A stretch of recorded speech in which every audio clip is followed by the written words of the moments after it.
Hi everyone, welcome back to our channel. இன்றைக்கி நம்ம சேனலில் பார்த்தீங்கன்னா வீட்டில் நம்ம காசி பானை தான் இப்போ எல்லோரும் யூஸ் பண்ணுறோம். பிளாஸ்டிக் குடங்கள், சில்வர் பாத்திரத்தை தவிர்த்து காசி பானை, செம்பு பானை இந்த மாதிரி சொல்லலாம். இது இப்போ யூஸ் பண்ணுறோம். இதுலேயே செம்பு, டம்ளர், அதுபோக ஃப்ளாஸ்க்கு மாதிரி, ஜக்கு மாதிரி இந்த மாதிரி நிறைய யூஸ் பண்ணுறோம். தண்ணி அதிகமாக அதில் பட என்ன ஆகும் அப்படின்னா, அது மாதிரி கருப்பு கலரில் அது படிய ஆரம்பிச்சிடும். அதை நம்ம நல்லா கழுவுனா தான் அது நல்லா பளபளப்பாக இருக்கும். நிறைய கெமிக்கல் பவுடர்ஸ் எல்லாம் விற்கிறாங்க. ஆனால் நம்ம வீட்டில் இருக்கக்கூடிய ஒரு சில பொருட்களை வச்சு இன்றைக்கி எங்கள் அம்மா இதை எப்படி கழுவுறாங்க, எப்படி க்ளீன் பண்ணி நல்லா பளபளப்பாக வைக்கிறாங்க அப்படின்றத இந்த வீடியோ நம்ம இன்றைக்கி பார்க்க போகிறோம். ஓகே, நம்ம இந்த வீடியோக்குள்ளே போகலாம். இதுக்கான என்னென்ன தேவையான பொருட்கள் அப்படின்னு முதல்ல பார்த்துடலாம். அவங்க எப்படி க்ளீன் பண்ண ரொம்ப கஷ்டப்பட மாட்டாங்க. எங்கள் அம்மா கையெல்லாம் கொஞ்சம் பெயினாக தான் இருக்கும், ஆனால் ரொம்ப கஷ்டப்பட மாட்டாங்க.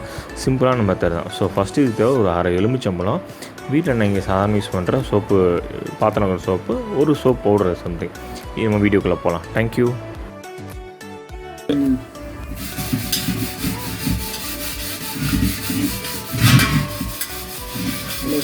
அழுத்தப்படி அவசியமே இல்லை. சோப்பை பேசிட்டு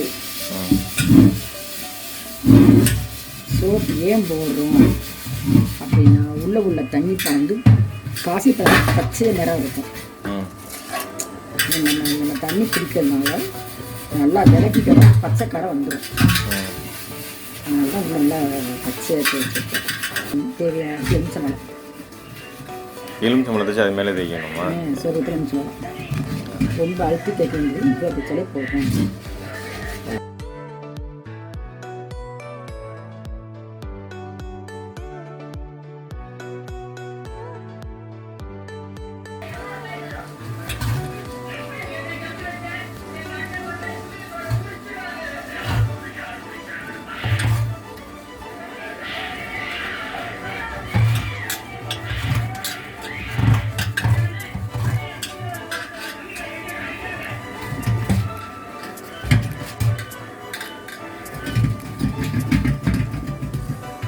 சோப் பவுடர்,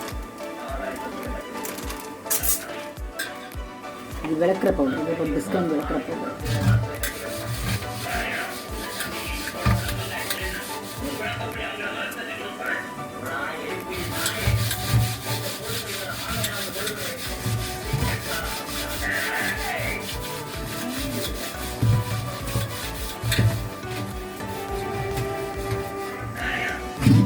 அந்த லெமனை வச்சு தொட்டு நல்லா தேய்ச்சி கழுவி வரணும். ரொம்ப அமைக்கலாம் தேய்க்கணும் அவசியம் இல்லை, லைட்டாக தேய்ச்சாலே போதும்.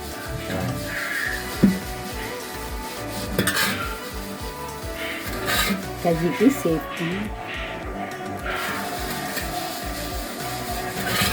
இதுக்கெல்லாம் புளி கோலப்படியெல்லாம் போட்டு வைப்பாங்க. இப்போ பாதில் பிடிக்கும். இப்போ அதெல்லாம் கை இந்த உள்ளெல்லாம் நல்லா தேய்ச்சி ஃபஸ்ட் பாத்திரம் சோப்பில் தேய்ச்சிட்டிங்க. அதுக்கு அடுத்து எலுமிச்சம்பழத்தை வச்சு தேய்ச்சிட்டிங்க. அதுக்கு அடுத்து பார்த்தீங்கன்னா இப்போ பவுட்ரு. எலுமிச்சம்பழம்னால எந்த கெமிக்கலுமே இந்த இது பாதிக்காது. நமக்கு பாத்திரத்தையும் பாதிக்காது, நம்ம கையும் பாதிக்காது. கைக்கு சேர்த்து அதெல்லாம் முடிஞ்சு.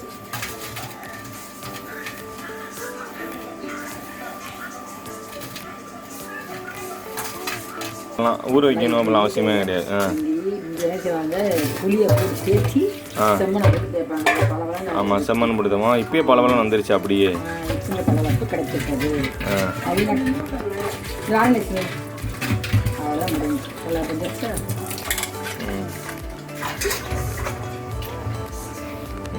சுற்றி உள்ள கருப்பு கரை எல்லாமே போயிடுச்சு.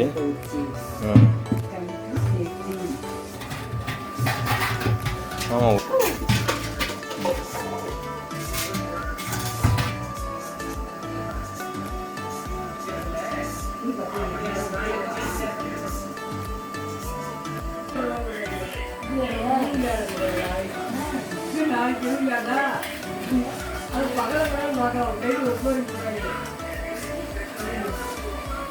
அது